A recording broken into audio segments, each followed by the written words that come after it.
வணக்கம் குளோரியானி. ஒரு பக்கம் உங்க தாவேகா நிர்வாகிகள் பாலியல் வன்கொடுமை, சீண்டல், சிங்கப்பெண்டையே வழக்கறிஞர்களா இருந்தும் சிங்கப்பெண்கள்கிட்ட போய் சீன்றது அது இதுன்ட்டு அத்தனை அழிச்சா. திராவிடத்துக்கு குறையாம திராவிடம் ஒளிஞ்சிடுச்சு, இதோட போச்சு, இதோட இது எழும்பாது, திராவிடம் குழிய தோண்டி புதைச்சாச்சின்னு சந்தோஷப்பட்டு மூச்சு விட முடியல. அடுத்து தாவேகாவா ஒரு மாதிரி நிக்குது. அவ்வளோ அழிச்சாட்டியம். திமுக விட பல மடங்கு அழிச்சாட்டியம் பண்ணிக்கிட்டு 50 நாள்ல அத்தனை அழிச்சாட்டியங்களை பண்ணிக்கிட்டு பினாமி சொத்து சேர்க்கறது அது இதுன்ட்டு ஊழல்னு ஊழல் பெருச்சாளிகளை பக்கத்துல வைக்கிறது, போதை புழக்கம்னு அத்தனையும் தாவேகா நிர்வாகிகளும் மாவட்ட செயலாளர்களும் எம்எல்ஏயோட பிஏக்களும் எம்எல்ஏயோட நண்பர்களும் தான் செய்யறாங்க. இப்படி நீங்க அநியாயம் பண்ணிட்டு இருக்கும் போது நாம் தமிழர் கட்சியில உள்ள வழக்கறிஞர் என்ன பண்றாரு தெரியுமா?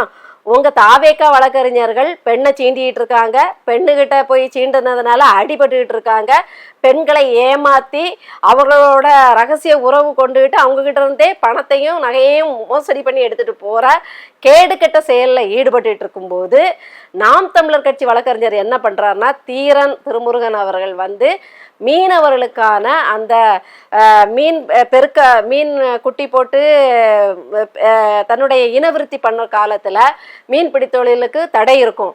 அந்த நேரத்துல அவர்களுடைய வருமானத்துக்கு அவங்க கஷ்டப்படுவாங்க அப்படிங்கிறதுக்காக அரசு 6000மோ 8000மோ இது வரைக்கும் கொடுத்துட்டு இருந்ததுன்னு நினைக்கிறேன். அதை 20,000 உயர்த்தி கொடுக்கணும். இது பத்தாது இன்றைய சூழ்நிலையிலன்னு வாதிட்டு தானே சொந்தமா எந்த ஒரு லாப நஷ்டமும் பார்க்காம வாதிட்டு அதுல வெற்றியும் கண்டிருக்காரு. நீதிபதிகளே பாராட்டியிருக்காரு. மீனவர்களுக்காகவும் மக்களுக்காகவும் குரல் கொடுக்கிற ஒரு கட்சிக்குள்ள நீங்க இருக்கிறது பெருமையா இருக்கு அப்படின்னு சொல்லி பாராட்டி அவர் கேட்ட மாதிரியே மீனவர்களுக்காக 20,000 அந்த தொகையை பெருக்கி கொடுத்துருக்கு. ஊதியமா கூட கொடுத்துருக்கு 20,000. இது நாம் தமிழர் கட்சி வழக்கறிஞரோட சிறப்புகள்.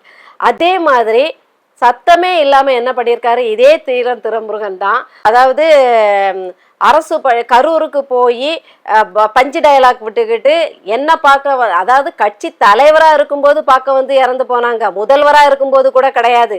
தனிப்பட்ட நபரை பார்க்க வந்த இடத்துல செத்தா தனிப்பட்ட நபர் அவருடைய சொத்துல இருந்து தான் கொடுக்கணும், அவருடைய கை காசை போட்டு தான். இப்போ ஒன்றும் இல்லை, நான் கார் ஓட்டிட்டு போறேன், நான் வேணும்னு ஒருத்தரை விபத்துக்குள்ள ஆக்க மாட்டேன். தெரியாதனமா தவறுதலா அவர்கிட்ட தவறு இருக்கலாம், இல்லை ஏன்ட்ட தவறு இருக்கலாம், ஏதோ ஒரு கவனக்குறைவுல நான் மோதி அந்த நபர் இறந்து விட்டாலும் நான் ஏன் கை காசை போட்டு தான் அந்த நிவாரணம் கொடுக்கணும், இழப்பீடை கொடுக்கணுமே தவிர நான் காரியத்தி அது விபத்தே ஆனாலும் தெரியாத விபத்தானாலும் கவனக்குறைவால், அதாவது திட்டமிடப்படாத ஒரு எதிர்பாராத விபத்துனாலும் அதுக்கு நான் காரணமா இல்லாட்டியும், அதாவது உள்நோக்கம் இல்லாட்டியும் அது அரசு அந்த செலவை ஏற்காது, நான் தான் அந்த இழப்பீடை கொடுக்கணும். அதே மாதிரி தான் இந்த கூட்டத்துல தலைவர் யாரையும் நேரடியா கொல்லல, யாரையும் குத்தி கொல்லல, இல்ல கழுத்து நெரிச்சு கொல்லல, மிதிச்சு கொல்லல. ஆனா அவரோட ஒரு பொறுப்பின்மை அதுக்கு காரணமா இருந்தனால அதுக்கு முழு பொறுப்பேற்று அவரு தான் என்ன செய்யறதா இருந்தாலும் அவரோட சொந்த பணத்துலதான் செய்யணும்.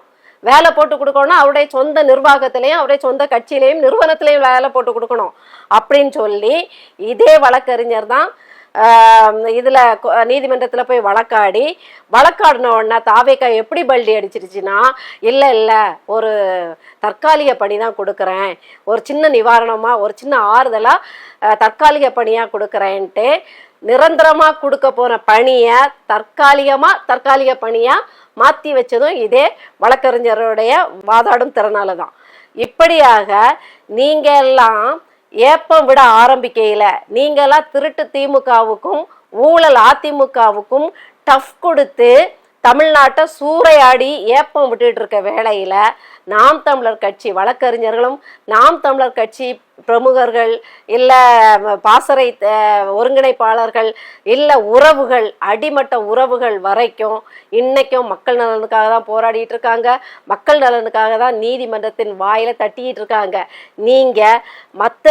நீங்க அதிமுக எம்எல்ஏக்களோட வீட்டு வாசலை தட்டிட்டு இருக்க நேரம் கொஞ்சம் வந்துருங்க, ராஜினாமா பண்ணிட்டு வந்துருங்க ப்ளீஸ். எனக்கு ராஜினாமா பண்ணிட்டு இடைத்தேர்தலில் விசில் சின்னத்தில் நின்று ஜெயிச்சு என்னோட கரைஞ்சிருங்க அப்படின்னு குட்கா விஜயபாஸ்கர் வீட்டு கதவையும் மணல் மாஃபியா விஜயபாஸ்கர் வீட்டு கதவையும் ஏற்கனவே சிவி சண்முகம் அது இதுன்னு அவங்கவுங்க வீட்டை கதவை கட்டி நின்னீங்கல்ல, அந்த நேரத்துல நாங்க நீதிமன்றத்தின் வாசலை மக்களுக்காக தட்டிட்டு இருக்கோங்கிறத நினைவுல வச்சுக்கோங்க. ஆவேக்கால உள்ள மருத்துவத்துறை சுகாதாரத்துறை அமைச்சரா அவர் முன்னாள் IRS அருண்குமார், அதாவது இப்போதைய மாண்பு மிகுவை காப்பாத்தி விட்டார்ல வருமான வரி சோதனையில, அவரு என்ன சொல்லியிருக்காருன்னா, மருத்துவத்துறையை வளப்படுத்த மக்களுக்காக நீங்க மக்கள் நிதி தாங்க அப்படின்னு கேட்டிருக்காரு, திரள் நிதி கேட்டிருக்காரு.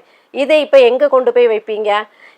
நாம் தமிழர் கட்சியை நடத்துவதற்கு கட்சி பொதுக்கூட்டங்கள், ஆர்ப்பாட்டங்கள், நிகழ்வுகள், அலுவலகம், அதனுடைய பணிகளை மேற்கொள்வதற்கு ஆகக்கூடிய செலவை நாம் தமிழர் கட்சி பிள்ளைகள்கிட்டயே திரள் நிதியா பெற்று அதை நாங்க நடத்தினா அண்ணன் சீமான் அவர்களை அவ்வளவு அவதூறு, அவ்வளவு ஏகப்பட்ட அவதூறு. அவர் எல்லாத்துக்கும் முறைப்படி கணக்கு காட்டியிருக்காரு. முறைப்படி வரவு செலவு கணக்குகள் அரசுகிட்ட ஒப்படைக்கப்படுது. அப்படி இருந்தும் அவர் அதை எடுத்துட்டாருன்னு அபாண்டமா அவர் மேல பழிய போட்டுட்டு இருந்தீங்க. இன்னைக்கு 200 கோடி, ஒரு படத்துக்கு 200 கோடியாம். அப்படி கிட்டத்தட்ட ஒரு 20 லட்சம் கோடியை விட்டுட்டு வந்த ஒரு தலைவரை வச்சிருக்கீங்க. அப்போ இவ்வளோ பெரிய ஃபண்டு, அவ்வளோ வருமானம் உள்ள ஒரு தலைவர் உங்களுக்கு கிடைச்சிருக்காரு. அப்புறம் எதுக்கு நீங்க இப்ப திரள் நிதி கேட்குறீங்க? ஏன் நீங்க பெரிய ஆபீசரா தானே இருந்தீங்க, உங்க சேமிப்புல இருந்து கொஞ்சம் போடுங்க. இல்ல வேண்டாம், அதுல உங்களுடைய சம்பளங்கள் உங்களுடைய குடும்பத்துக்கே தான் ஆகும். ஆனா அநியாயத்துக்கு சம்பாதிச்சு வச்சிருக்காரே உங்கள் தலைவர், தாவேகா தலைவர், நடிச்சு சேர்த்து வச்சிருக்காரு இல்லையா? 600 கோடிக்கு மேல சொத்தா வச்சிருக்காரு. 400 கோடி கிட்ட பணமா வங்கி கணக்குல இருக்கு. இதெல்லாம் கணக்கில் சொல்லப்பட்டவை. கணக்கில் வராம இன்னும் நிறைய கிடக்கும். அந்த கணக்கில் வராததையாவது இது நம்ம அநியாயமா சம்பாதிச்சது, இது நம்ம கருப்பு பணம் வாங்கி ஜோசப் விஜய் தானே வேதாகமத்துல சொல்லி இருக்கு, ஒருத்தன் மனம் திருந்தினானா இதே வரி வசூலிச்சு அநியாயமா வரி வசூலிச்சு சம்பாதிச்சுட்டு இருந்தானா. அவரை இறைவன் தொட்டுட்டாரு. தொட்டு அவனுக்கு ஒரு குற்ற உணர்ச்சியை கொடுக்கவும் அவன் நான் இனிமே வரி வசூலிக்க மாட்டேன், நான் எவ்வளவு வரி வசூலிச்சு நான் சம்பாதிச்சு வச்சிருக்கணும் அதை 4 மடங்கா திருப்பி மக்களுக்கே கொடுத்துட்றேன் அப்படின்னு கொடுத்துட்டானா. நீங்க சம்பாதிச்சதை 4 மடங்காலாம் கொடுக்க வேண்டாம். ஜோசப் விஜய் அவர்களே, நீங்க உண்மையான கிறிஸ்தவனா இருந்தா, நீங்க உண்மையிலே தொடப்பட்டீங்க, நேர்மையானவரா இருந்தா, நீங்க அநியாயமா சம்பாதிச்சதை உங்க கட்சிக்கு செலவழிங்க, இல்ல மக்களுக்கு செலவழிங்க, கரூருக்கு செலவழிங்க, நினைவு சின்னத்துக்கோ எந்த சின்னத்துக்கோ நீங்க அழியாம இருக்கிறதுக்கு செலவழிங்க. அதை விட்டுக்கிட்டு ஏன் மக்கள்கிட்ட இவ்வளவு பெரிய பணக்கார கட்சி எதுக்கு ஆதவ் அர்ஜுன்னு ஒரு நிதி குடோனை வச்சுக்கிட்டு நீங்க எப்படி இப்ப மக்கள்கிட்ட திரள் நிதி எந்த மூஞ்சில கேக்குறீங்க? நீங்க கேட்டா அது நிதி, அண்ணன் கேட்டா உங்களுக்கு அவ்வளவு இலக்காரமா இருக்குது. எந்த கட்சி எந்த அமைப்பா இருந்தாலும் பொதுமக்கள் பணத்துலதான் நடத்த முடியுங்கிற அடிப்படை அறிவு இல்லாத வானரப்பட கூட்டத்தை வச்சுக்கிட்டு, வானரப்பட கூட்டம் தான் அப்படி சொல்லுதுடா, நீங்க எல்லாருமே தான் அதை சொல்றீங்க. இப்ப எந்த முகத்தை வச்சுக்கிட்டு யார் வீட்டு பணத்தை நீங்க கேக்குறீங்க? உங்க சுகாதாரத்துறை பெருகணும்னா உங்க தலைவரோட சொத்தை வித்து பெருக பண்ணுங்க. அதான் ஒரு பொண்ணு சொல்லிச்சே, அவங்கெல்லாம் அரசு பணத்தை செலவழிச்சாங்கனே, ஆனா எங்க அண்ணன் அவர் பாக்கெட்ல இருந்து செலவழிப்பாருன்னு சொல்லிச்சுல்ல. செலவழிங்க. நீங்க அநியாயமா சம்பாதிச்சதையாவது மக்களுக்கு கொடுத்துட்டு போங்க. அதை விட்டுக்கிட்டு மக்கள்கிட்ட இப்ப பிச்சை எடுக்கிறீங்க. இப்ப நீங்க எடுக்கிறது என்ன? அதுக்கு பேர் என்ன? எச்சத்தனமா? அதான் அதே மாதிரி கிட்டத்தட்ட நீங்களும் 600 கோடியோ 300 கோடி கிட்ட பார்ட்டி ஃபண்ட் வாங்கியிருக்கீங்க. ஆனா மத்தவங்கள பார்ட்டி ஃபண்டுன்னு கிண்டல் அடிக்கிறீங்க. அதான் சொல்றேனே, பார்ட்டி ஃபண்ட் குடோனையே நீங்க பக்கத்துல வச்சுக்கிட்டு அடுத்தவங்கள சொல்றது எந்த விதத்துல நியாயம்? ஒருத்தர் சொல்றதுக்கு முன்னாடி உங்க முதுகுல என்ன இருக்குன்னு கொஞ்சம் பாத்துக்க வேண்டாமா? இப்படி அநியாயம் பண்ணாதீங்க. உண்மையிலே கேட்க கோவமும் இவங்களுக்கெல்லாம் சத்தியமா யோசிக்கிற ஒரு தடவை கண்ணாடி முன்னாடி நின்று தங்களை பார்க்க மாட்டாங்களா அப்படிங்கிறது, இல்ல பதிவுகளை பார்க்க மாட்டாங்களா?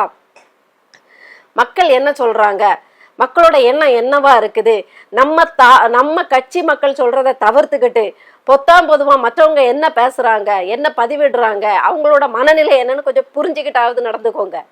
எதிராளிகள்ட்ட இருந்தும் கத்துக்க வேண்டியது இருக்கும். நீங்க உங்களை நிவர்த்தி செய்யணும்னா உங்கள் கட்சி வானர படைகள் பதிவுகளை பார்க்கறது இல்லை, அவங்க உங்களை புகழ்ந்துகிட்டே தான் இருப்பாங்க. நீங்க கழுத்தை நெரிச்சு ஒருத்தரை கொன்னாலும் விஜய் கையால சாகுறதுக்கு எவ்வளவு கொடுத்து வைக்கணும் தெரியுமா அப்படின்னு தான் நீங்க சொல்லுவீங்க. அடுத்தவங்க என்ன சொல்றாங்கன்னு பாருங்க, உங்களை திருத்த முடியுமா பாருங்க. இல்ல திருத்தப்படுவீங்க, இல்ல வருத்தப்படுவீங்க, வருத்தப்பட வைப்போம்.